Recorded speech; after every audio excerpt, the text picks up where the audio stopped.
Niece, this is a page turner like a motherfucker. This is a page turner, okay? Now, I'm not going to get into the whole book.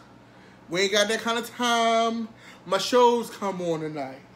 But, bitch, first off, Omarosa, if this shit is not true, which I seriously think that it is, you have a career as a novelist, bitch.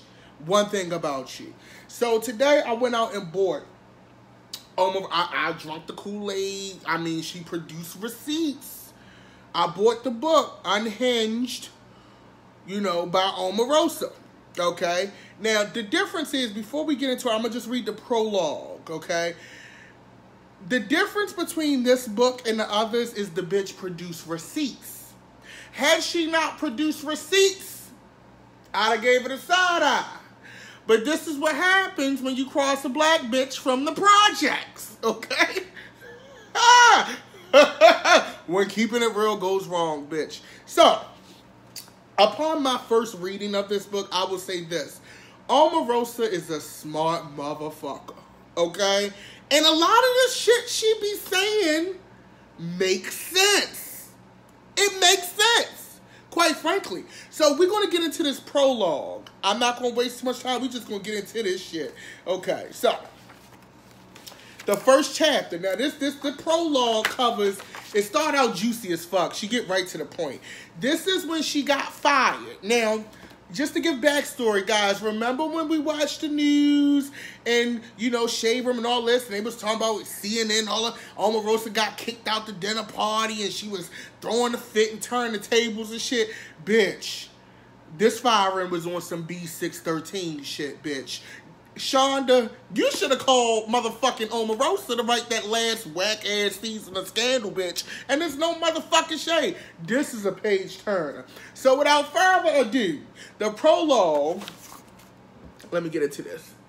This shit is called The Staff Works for Me, Not the President. This is from John Kelly, Chief of Staff. Okay.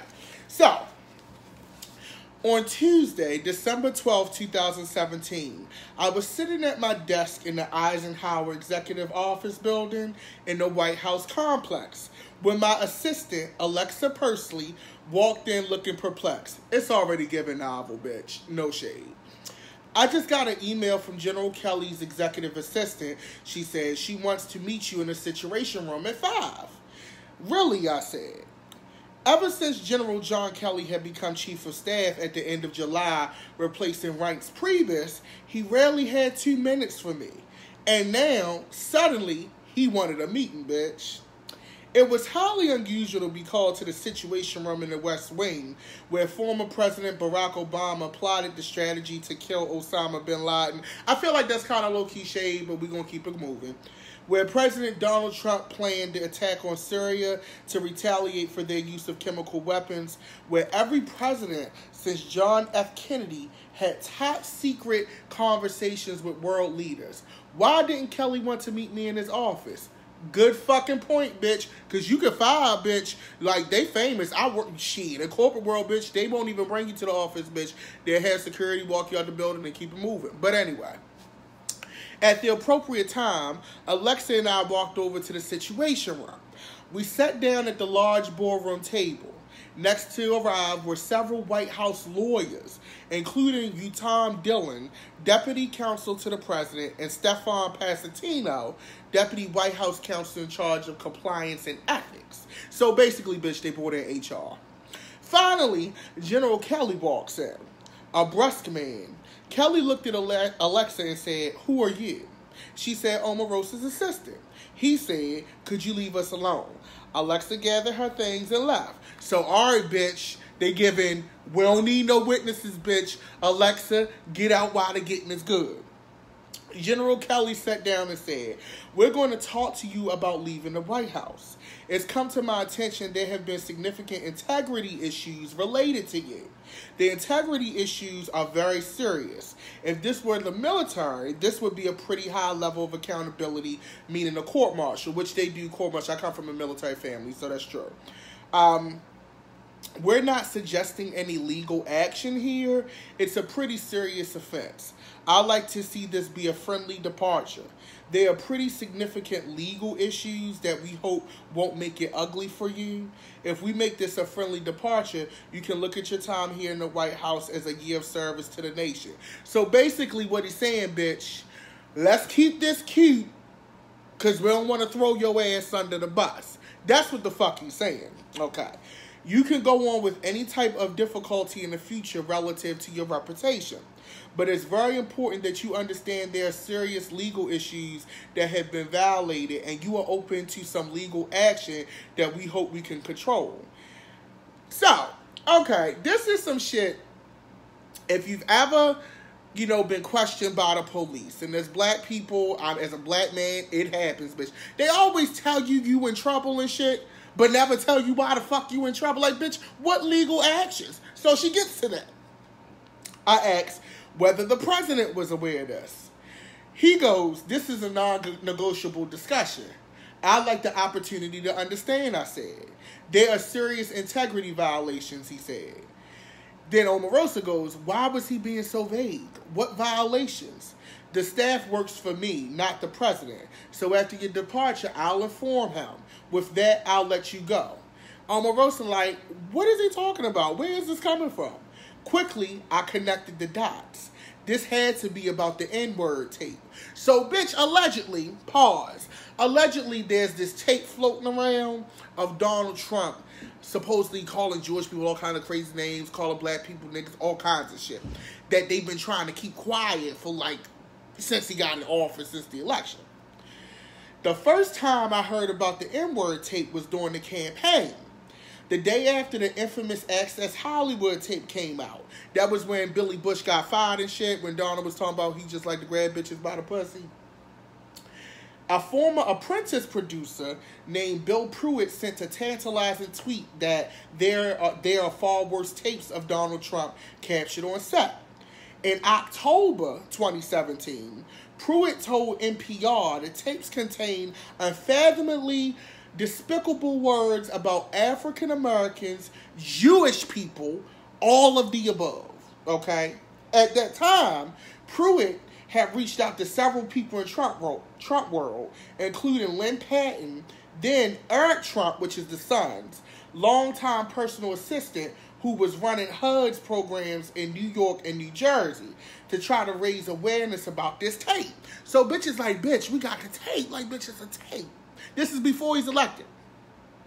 Jason Miller, the campaign's communications director, had also received a heads-up call that the N-word tape was about to drop. So, bitch, they was about to drop the tape. The mixtape was getting ready to come out. The motherfucking head, all that shit was getting ready to come out. Hey, Regina, what's going on? So, they about to drop the tape, okay? On a 4-way conference call with Jason, Lynn, spokesperson Katrina Pearson, and myself, we discussed whether it was possible Trump really had those things, and if so, how it would be handled. Now, pause. Now, this is the same bitch, this Pearson bitch, who went on TV. I don't know if y'all been watching the last few days. She went on TV and said that this conversation never happened, they never got together, and talked about the motherfucking nigga tape, right? Come to find out, Omarosa drops another tape of this conversation. So the bitch is corroborating her stories. She's not lying, okay? It may be some embellishment, but bitch, you can't fight tape and corroboration, okay? So back to the story. I had to assume something. Well, she said first, but the tape never came out. So, of course, we never saw the tape. I had to assume something or someone stopped it from happening. We got through the election and hadn't heard a peep about that tape again. Until now. Speculation about the N-word tape had become intense again, and I was determined to get to the bottom of it. When I first heard about the possibility of Trump using the N-word a year ago, I was highly doubtful that it existed. Bitch. See, this is where I check out, bitch. Like, really, bitch. But anyway. My first thought was to protect the candidate about something false, which we watch Scandal. We know how these White House people be doing this shit. You know, they'll protect you even when they know you the fuck wrong. They'll lie to you, all that protecting the country shit. Okay? My first thought was to protect the candidate. But in the years since, my mind was turning about the man I called a friend for almost 15 years.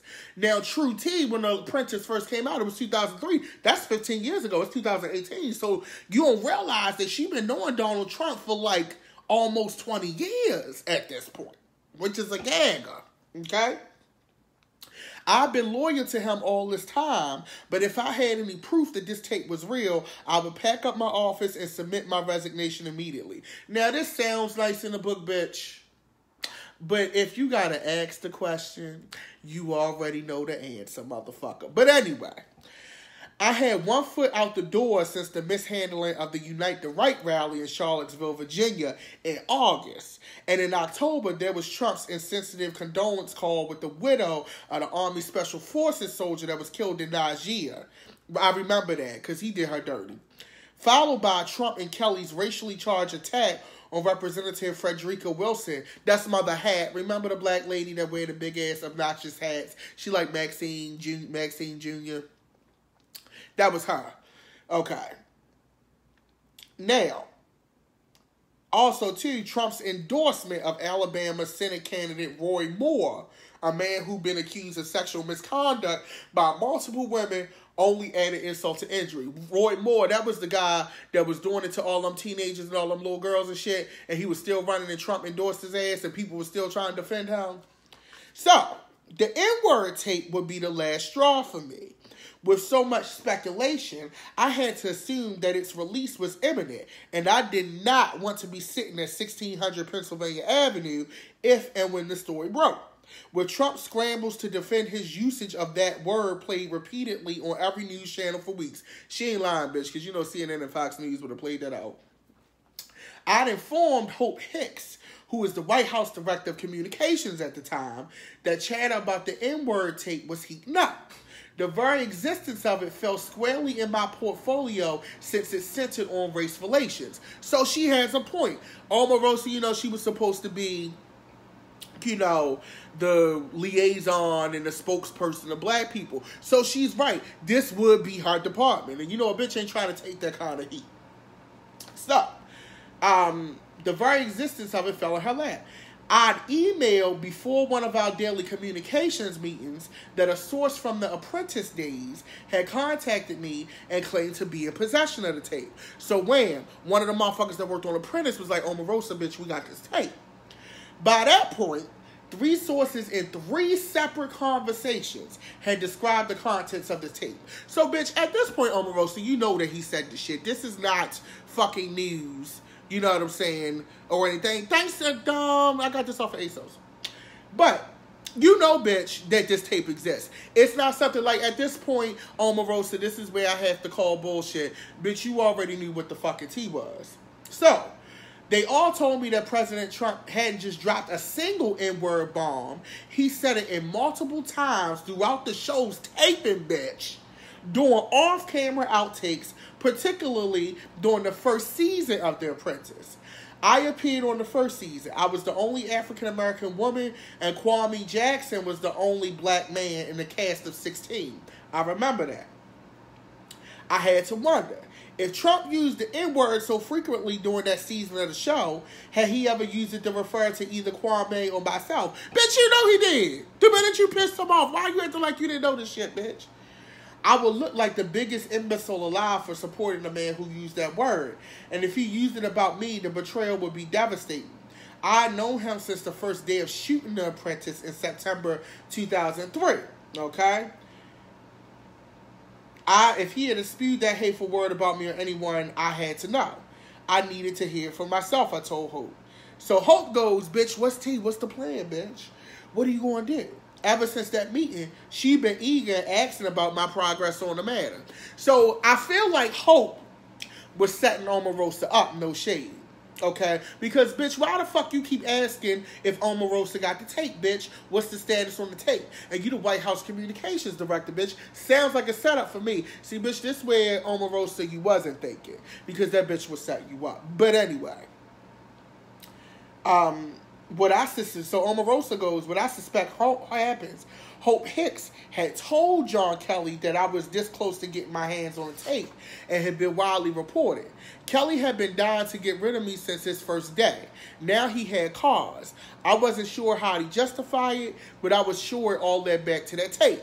So, bitch, that was the tea. What happened was, I guarantee you, Hope Hicks, John Kelly, when he came in office, he said, all right, bitch, Hope, what we gonna do? We gonna set this bitch up. Ask her about these tapes and shit, okay? And then when she get close, bitch, let me know, because then we can fire her ass and make it seem like some other shit, okay? So, back to the meeting where she getting fired and shit. In the situation room with Kelly now gone, that's the assistant, I turned to the lawyers, dying to hear what my significant infractions were. One of them said, we found out you abused the car service. Bitch, the car service? Really, bitch? The car service? That's all y'all got? So, okay.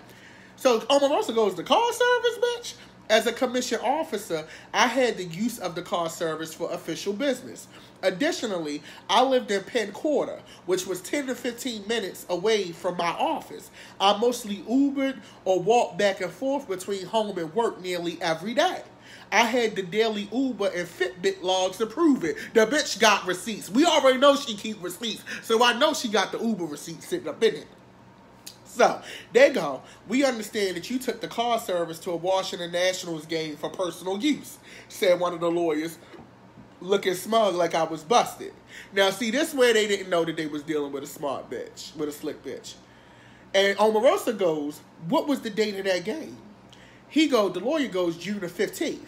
So Omarosa checks her calendar. She goes, that was the congressional baseball game. That was certainly official business. The game was an annual charity event of particular importance that year because House Majority Whip, Steve Scalise, and 3 others had been shot by a deranged man in practice the day before, and we wanted to come out in force and honor him to show unity between the parties. Half the White House had taken government cars there. Kellyanne Conway, Steve Mnuchin, Gary Cohn, Ivanka and her kids were there. I hadn't been to Nationals games since I had been back in Washington, and the only time I went to Nationals Park was on that day. She's telling the fucking truth, bitch, because if you remember when that man got shot, it was all over the news. They said that at first they was going to cancel that motherfucking game. And then they was like, nah, bitch, we going to show, you know how Americans is. They're like, bitch, solidarity, all that shit. So the bitch she told, oh my God. Because, no shade, I'd have buckled in that motherfucking meeting. I got to give her tens. Because I'd have buckled like a motherfucker in that meeting, bitch. They locking me in the situation room, bitch. I'd have buckled. So, she telling the truth. That was the day of the game. So, that makes sense that everybody would be taking car service. So, bitch, what's the tea? What's really going on? So, the White House lawyers looked back and forth at one another cluelessly like the Three Stooges. Probably because they thought she was a damn dummy. And she was going to buckle and get scared. This bitch ain't got no fear in her heart. I gagged. So anyway, it's the first time Omarosa goes, it's the first time I'm hearing about this.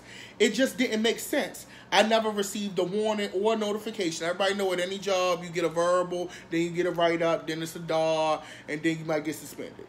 During my entire tenure in the White House, I had never heard of anyone taken to task over car service trips, and certainly not in the situation room with the chief of staff. Bitch got a point. I have a running list. Omarosa, this is what she said, I got receipts, bitch. I have a running list of every time I use the car service for official business. I can give it to you, and we can compare notes. Come on, Oma! Fuck it up, bitch. So anyway, I said, you better believe. So she goes, you better believe I kept vigilant records of everything. As the only African-American senior staffer, I crossed every T, dotted every I. No shade. And I want to stop here real quick because as a black person, this goes to show you, Everybody think Omarosa was one, like, she still was a black person and she still understood that. That's crazy to me, okay? So, this can't be the only, she goes, this can't be the only thing that you can come up with justifying to getting rid of me, which the bitch got a point to car service, bitch. So, she goes, but they had nothing else. We went back and forth. They kept saying things like, we know about some serious violations. So Omarosa like, bitch, just tell me what the violations are, bitch. Okay? So, well, you had your husband ride in the car with you. Really, bitch? So she goes, we're allowed to bring our spouse in the car if we're attending the same official event. The guidelines were clear. I knew them by heart. This was my second tour of duty working in the White House. After all, I'd worked for a year in Al Gore's office when he was vice president, and then in Bill Clinton's presidential personnel office during the last year of his presidency. So I didn't know this. Omarosa had worked in the White House before. So this is not a reality TV star. Okay, this is like Omarosa is qualified. She probably had more credentials than some of the motherfuckers that got high positions in that bitch. I had no idea that she had worked in the White House before. Okay, so the lawyer, Stephan, he shrugged and gave a look and said, yeah, we're just grasping at straws. Like he was looking like, yeah, bitch, we know this is bullshit. So, were they really coming after me about a totally legitimate car ride? Mind you, and this is where she runs down shit. Secretary Steve Mnuchin's use of private jets to the tune of nearly $1 million of taxpayer money had just been given the okay by the Inspector General for the Treasury Department. I don't know if you watched the news. Remember that was all on CNN and shit because his wife was going off shouting out the designers and shit like that. Talking about, you know, private planes, and they was taking $1 million, bitch, and you getting on Omarosa about a motherfucking Uber, bitch? Anyway. Then she goes, Scott Pruitt, the head of the Environmental Protection Agency, the EPA, spent upwards of $3 million on a 19-man security team. Bitch, you run the Environmental Protection Agency. Why do you need a 19-man security detail team? That's crazy for me. Crazy, okay? So, several months after I left, Ben Carson got to keep his job after ordering a $31,000 dining room set. Bitch, we remember that too, because that was on the news. She got mad points. She got receipts. Receipts, bitch. Okay, so I see a long line of White House appointees' official vehicles at the same events, and I'm in violation, not anyone else. This is why I kept records of every trip and meeting and asked for guidance on travel. I want to go one by one through this. I keep detailed logs. I'm ready for it. I'm prepared. So basically, she telling the lawyers, bitch, let's do this. I got motherfucking receipts. That's what number one, she's gangster as shit in this motherfucking meeting from the way she's pointing it out. Okay? So the lawyers go, we're not going to prepare this one by one. So this is said Utah Dillon. This is the same lawyer who reportedly misled Trump about the FBI director James Comey firing. It's not a fight that's winnable. So my temper flared. Omarosa goes, I'm being railroaded, I said. Then I think it's the lawyer goes, this discussion is over. Let's bring in HR. So Irene Parada, who has worked in the White House HR for 20 years, handed me a award and said, I know this is a bad day, bitch. She didn't say bitch. She just said, I know it's a bad day. But I'm like, bitch, it's a bad day.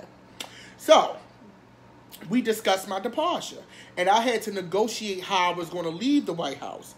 Eventually, they said I had to resign immediately, but would be paid through January 20th. They insisted on packing my office for me and sending the contents to me, but I pushed back on that. They wanted to pack her office so they can plant shit and take whatever they thought she had. That's why they wanted to pack her office.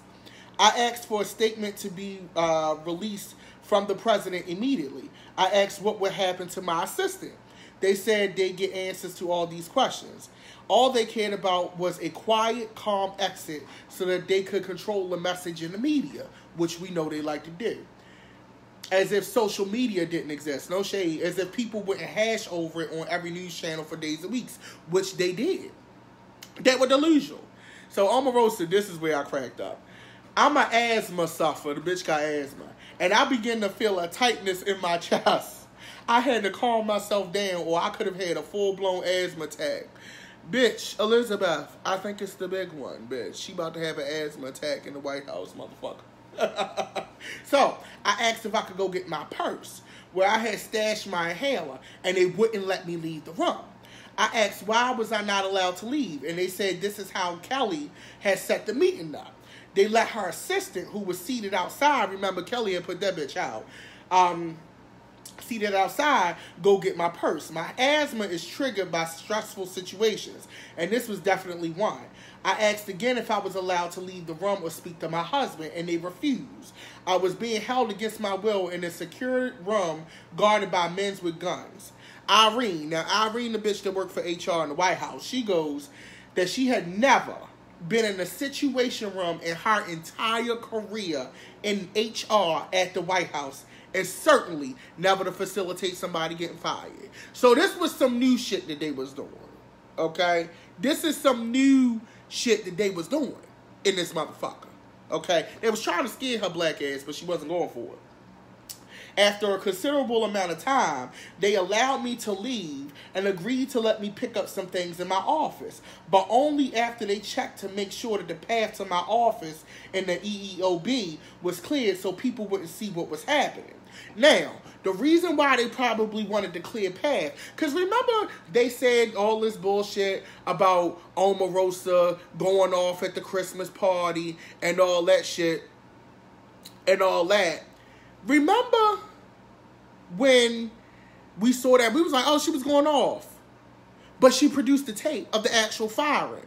So now it makes sense reading this book. They wanted to make sure nobody saw her because they had already probably planned to leak that story about her going off at the Christmas party. And if nobody seen her leaving the motherfucking White House the way that she really did, you can't go against it. Bitch. This is an episode of Scandal, bitch. Okay, so everyone had already gone to the Christmas party, so they picked the Christmas party to fire this bitch, okay? So nobody would say, okay, so we got the story. So I stood up, my legs surprisingly steady, and walked straight back to my office. Stephen and Irene was with her. The only people in sight were John, her husband, who come to go with her to the Christmas party, her assistant, and her intern. As soon as she saw her husband, I quickly told him what had happened. He said, honey, you don't look well. Stephen and Irene were hovering behind her. I said, let me get my things and go. We can talk at home. He nodded, sizing up the situation and my mood instantly. We quickly packed up my briefcase, my coat, and a couple of boxes with personal items. Irene asked me to hand her my badge and my laptop. John, Alexa, and Dexter loaded the boxes into Alexa's SUV and we left the premises. So, this is probably true because she produced the tape. So, all that bullshit about her going off at the party never happened. 9 times out of 10. If she couldn't have been at the party and been here. Unless this bitch is like Marvel superhero characters. So, the night of my departure, we drove straight home from the White House. My husband and I unloaded my things from Alexa's SUV. She was shaken and clearly upset about the situation. I told her that we would talk the next day and not to worry. Everything would be cleared up once I spoke to the president. So this bitch still think Donald Trump her friend. Okay, so John asked me if we should cancel our dinner plans for that evening. We had friends in from Jacksonville whom I'd invited to attend the White House Christmas party that evening. We agreed that we should go to dinner with them. My breathing now under control, we headed out to see our friends. At dinner, they asked her, bitch, why we ain't at the party, bitch? So she goes, I told them I had gotten tired of it at work, and she wasn't feeling good and left early. So, my dominant emotion, relief. I was out. No more fighting an uphill battle day in, day out. No more scrambling to do damage control over tweets. No more N-word tape haunting me every day. I assumed the White House would issue a statement in the morning thanking me for my service, etc., and that would be that. I certainly wasn't the first to leave, which is true, and I hoped that the announcement wouldn't be a big deal. So Sarah Huckabee Sanders the next day goes, Omarosa Manigualt-Newman resigned yesterday to pursue other opportunities. We wish her the best in her future endeavors. Are grateful for our service. So Omarosa like, okay, cool, bitch. That's pretty much what I expected. So, what I didn't expect, within hours, a completely fabricated, over-the-top, insane narrative about my departure was reported on social media. Soon, news outlets started to pick it up. Supposedly, John Kelly and I had gotten into a big fight at the Christmas party in front of the 600 invited guests, and he yelled, "You're fired." I apparently proceeded to have a complete meltdown, hurled obscenities, tried to fight my way past security to get into the residence, triggering alarms, and had to be dragged away physically by the Secret Service, screaming that I wanted to talk to Donald.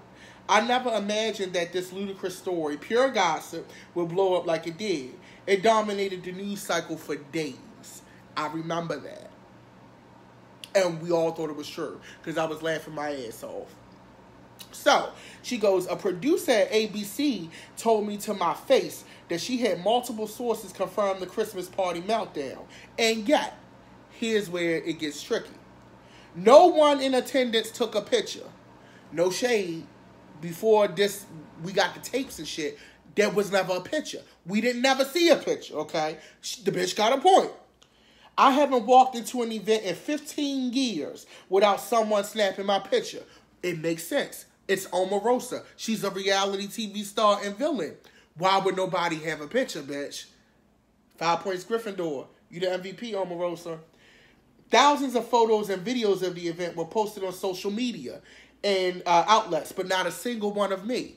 Valid point. Some shit like that go down. The way the world we in now, that shit would have been all over social media. We never saw any of this shit. Bitch got a point. So, it was no pictures. Someone would have tweeted. Which she's right. In this day and age, somebody would have saw something if that bitch really went off at that Christmas party. Okay? So, a video or photo would have been worth serious money. That's another point. You know how much money TMZ would have paid for that video, bitch, if it existed? 5 points Gryffindor. Okay? Well, Slytherin. Yeah, she is Slytherin. No shade. Okay. But it didn't exist. It didn't happen. I wasn't there. All day long, I texted Hope Hicks. Remember, that's the bitch that set her up with John Kelly. And Sarah Huckabee said that's asking, where's the statement? When were they going to say what really happened? At 3:08 on December 13th, the Secret Service tweeted the truth. It did not happen. Reporting, this is the Secret Service statement now. Okay? Reporting regarding Secret Service personnel physically removing Omarosa Manigualt-Newman from the White House is incorrect. So this is the Secret Service, bitch. The Secret Service is corroborating this story, saying that the shit never fucking happened. Okay? So, the Secret Service says the Secret Service was not involved in the termination process of Miss Manigualt-Newman or the escort off of the complex. Our only involvement in this matter was to deactivate the pass for which grants access to the complex. So they did like any other fucking security, bitch. They just took up edge and fucking canceled it. That's all they did. So the Secret Service is even saying, bitch, that's not what the fuck happened at all. .com, okay?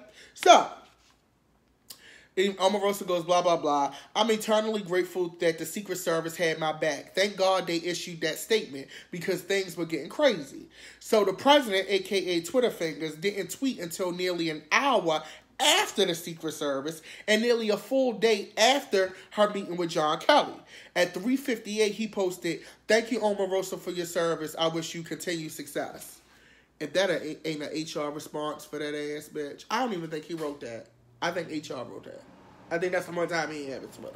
So, that tweet was weak. When the press shouted a question to him about me a couple days later, he said, I like Omarosa. Vague, faint praise. He didn't defend me at all. After 14 years, this was the best thing he could do for me. Bitch, what did you expect? No shade. What did you expect, bitch? She was just a black bitch. She was another nigga. No shade. Okay. Where did the hysterical rant story come from? Someone had to have leaked this fiction. They did that shit for character assassination. So when Omarosa left, because we already view her as this big reality TV show villain, and she already was a pariah to black people. So of course we would believe that she went off at the White House. I don't feel bad for Omarosa Ryan. I don't. I'm just saying the bitch is stating facts. So of course, if you have this person who has this reputation, and we add salt to the wound, stating that she was going off at the White House party, we're going to believe it. Can't trust them. So I suspect that came from the Chief of Staff's office, which makes sense because remember, he made sure that nobody saw her when she left. So it does make sense that he would make that up, okay? So he threatened me in the Situation Room that it might get ugly and there would be difficult to my reputation, and there was. That would explain the clandestine meeting so no one else would see how it had really been handled. In their effort to discredit, distract, and deny their usual pattern, they had the added bonus of making me look crazy to frighten away the anonymous N-word tape source. So basically, the motherfucker that had the N-word tape, the nigga tape, okay, would be like, nah, bitch, I ain't fucking with this bitch. She got fired. Something's going on. I'm not trying to come up missing. So General Kelly attempted to assassinate my character. I asked myself why. Given the circumstances and the timing, I had to believe that the purpose was to prevent me from getting the N-word tape, which by logic, I was now convinced had to be real. So mind you, Omarosa still hadn't heard the tape, and this bitch was still being delusional, wondering if it existed, bitch. If 1 + 1 = 2, bitch, then motherfucker, really, okay? Anyway, while all this was going on, I called my sources about the tape and couldn't reach any of them. So everybody disappeared. As soon as the fiction hit the news, the trail went cold, ice cold. I tried to set the record straight on Good Morning America on Thursday morning. Michael Strahan and I had a very polite conversation. I made my points, asking why there were no photos, blah, blah, blah, of me being dragged away. Michael reminded me of something I once said about the reason I worked at the Trump White House. If you're not at the table, you're on the menu. I'ma say it again, bitch, because this is a quote I'm going to use for the rest of my life. If you're not at the table, you're on the menu.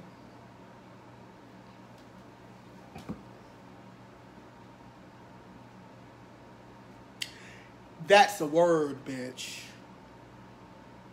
No motherfucking shade. That is a word. Okay? That's going officially in the book. That's going in the lexicon. That's right up there with decent bitch to me. No shade. Okay? So, considering what was going on, I'd say my place on the plate was fairly obvious. I couldn't speak out against the White House while I was still on payroll. So this is why she didn't say nothing negative or denounce anything. So I was intentionally vague about what happened and didn't volunteer new information. That Saturday, Leslie Jones played me on Saturday Night Live, standing outside the White House, ranting at Alec Baldwin Trump to let me back in. The narrative of the blinded Trump worshiper was good for laughs, but it couldn't have been farther from the truth. I remember that. So, she goes, I got many offers after leaving the White House. But I chose Celebrity Big Brother because it has always... Now remember, Omarosa did go on Celebrity Big Brother. Okay? I remember that. So, guys, listen to why she says she went on Celebrity Big Brother. And this bitch is like a black James Bond out this motherfucker. So she goes, it started right away, and I knew the spotlight would be on me. I figured that if anyone threatened to hurt me, the world would be watching. Bad things can happen to you in the shadows, in the dark, especially when you're threatened by one of the most ominous figures in U.S. government. But on Big Brother, I'd be on 3 live TV shows a week, 24-hour live feeds. Anything they tried to do would be litigated in the court of public opinion.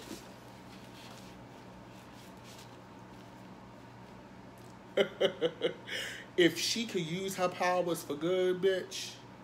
If she could use her powers for good. That was some smart ass shit.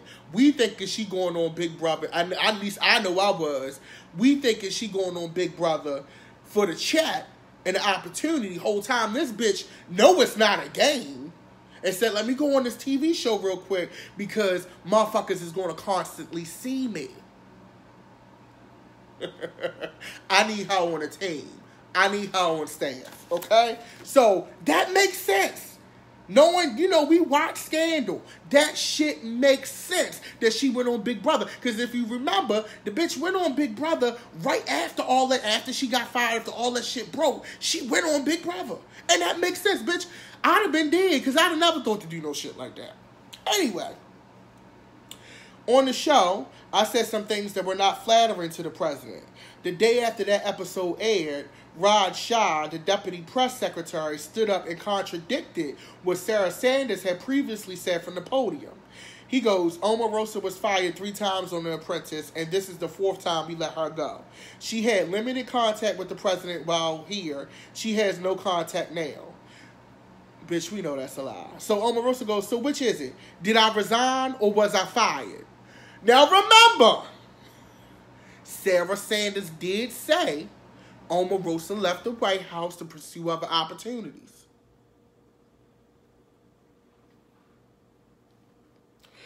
So, had I exploited my walk-in privileges and spent too much time with the president, which was the complaint that a lot of the advisors had said about her, or did I have no access and never spend any time with him at all, contrary to the hundreds of videos and photos of our often daily White House meetings? This White House has a problem with the truth, but at least they are consistent and only too predictable with the lies they tell. I left the White House to a barrage of threats from John Kelly's staff. They accused me of keeping my White House computer. Mind you, when Stephen and Irene oversaw my packing, they provided me with a checklist that I signed, turning over all my technology and my ID. It's standard protocol for departures. I wouldn't have been able to leave the complex without any of it. She knows how this works. Remember, she's worked in the White House before. This makes sense that she would have had to sign the agreement. So, once again, that's another receipt. Okay? My assistant, Alexa, was barred from communicating with me and was effectively banned from all department meetings and correspondence after I left. They tormented her daily until she got out several months later and moved to a new job. So, bitch, they basically cleansed and scrubbed everybody that was working with her. Okay, so our assistant got a new job. In a rush to get out of the White House after my meeting with Kelly, I left behind some very personal items, financial documents, a drive containing my wedding proofs, photos, gifts, cards, and most important, my commission certificate. According to an email from the White House counsel's office, if I wanted to see my personal items, I would have to sign a draconian departure non-disclosure agreement about my time at the White House. So they holding the bitch wedding photos for ransom. Like, bitch, either you gonna sign this NDA or we keeping your motherfucking to-dos, bitch. I can ask. So, at the time of this writing, General John Kelly is still holding my personal items hostage at 1600 Pennsylvania Avenue and advising the counsel's office to harass me constantly. A normal person would have crumbled under the kind of scare tactics and pressure they put me under. No shade, bitch. Because I'd have crumbled. I ain't gonna lie. I ain't gonna lie. I'd have crumbled. But I'm not your average person, and I'm not easily intimidated. In my previous experience in the White House with the Clinton administration, I saw what happened when people abuse power and how that ultimately led to their downfall. That experience of being locked up in a situation room was extremely traumatic, but it was not the worst situation I had ever faced in my tumultuous life. Believe me, I'm the ultimate survivor. And I'm going to leave it there. Okay? So let's unpack this.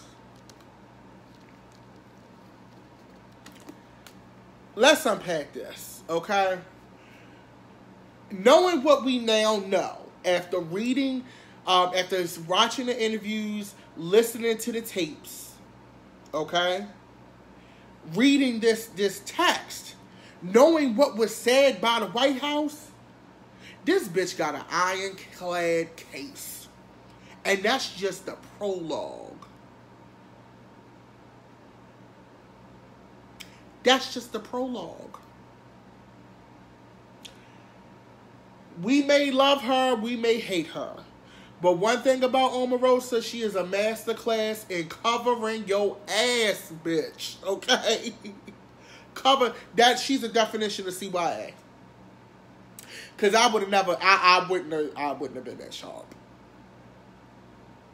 I wouldn't have been that sharp. I just wouldn't have. Like, the holes that she poked and inside of that is just amazing. Like, she has literally poked holes in so much shit just in that prologue. That's not even, we ain't even gotten to the crux. Because the book, just to give you an overview, the book covers her years on The Apprentice all the way through the campaign until she got fired. So she takes you from when she first auditioned for the show, got on, and did that. Yeah, I mean, I'm giving Omarosa free promotion, but I only talk. See, the difference with me is this: I'm not the type of bitch who talks about what's popular just because it's popular. I only endorse things or talk about things that really interest me. If it doesn't interest me, I'm not going to talk about it. Bottom line, flat out. But this shit right here, y'all know I love politics. Y'all know I follow politics. Y'all know how I am. So, you know how it is. But I will say this, yes, I'm giving Omarosa free promotion, but goddamn it, bitch. Even if this shit is not true, which honestly I think it is. I mean, the receipts are just there. She has a great career ahead of her as a novelist. This is a scandal. This was how Scandal should have ended. You couldn't write a story like I don't think the Scandal writing room could have thought of some shit like that. Bottom line and flat out. But I'm addicted. It's a page turner. It reads really fast. I'm just amazed at the level of what she's doing. Y'all want to do a next reading? I mean, respond if you want me to read another chapter, because I'm going to read through the book myself. If y'all want me to read another chapter this week, we could do that and compare notes, like maybe do a book club situation. If you want me to read, just respond by saying yes, a clap, a praise sign, a heart, something. Let me know. So, we got great viewers too. Like, this is the most viewers I've ever had on a live ever. And consistent viewers too. So what we'll do is this. Let's do another reading tomorrow. I have meetings on Thursday and shows that I have to do out of town this weekend, so a bitch's book. But let's do another reading tomorrow, same time, 7 o'clock. And we'll discuss. I'll try to go into the shit about Kellyanne Conway and like the sex and the cocaine and shit. We want to get to some scandalous shit and cover that tomorrow. But I'll see y'all tomorrow. I can't read another chapter now because my shows come on at 8. We've been on here for an hour. I can't believe it. It's been an hour. So I'm gonna read something juicy tomorrow, and let's go through that, and then we can do another reading tomorrow at 7 o'clock. And this is a book club. No shade. It's low-key a book club. But let's do that. And I'll see y'all tomorrow. This is for grown people. FYI. Yes, this is comedy. Yes, this is fun. Yes, this is, we kikiing, but, oftentimes I'm not one of those, people that just do shit for laughs and giggle. It has to make sense to me. I have to really like it. I have to be into it.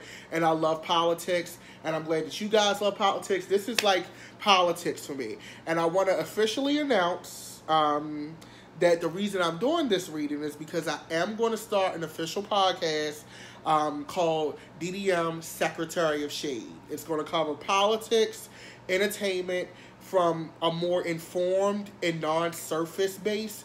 Kind of like politics and entertainment broken down in layman's terms. Okay, shout out to Andrew Mark for giving me that great title.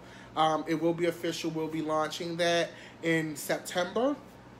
I still have my record coming out. We have great news coming about that, guys, so it's going to be great. Yes, the podcast is coming. It's going to be on and popping. It'll be once a week. We don't want to bog you down. But tomorrow we will read. Tomorrow we're gonna get into the sex chapters and the cocaine and Melania. Evidently, it's some shit going on with Melania and Ivanka. So we'll read that and catch up tomorrow. Until then, y'all be blessed. Have a great night. Get some rest. And we'll spill more tea tomorrow, bitch.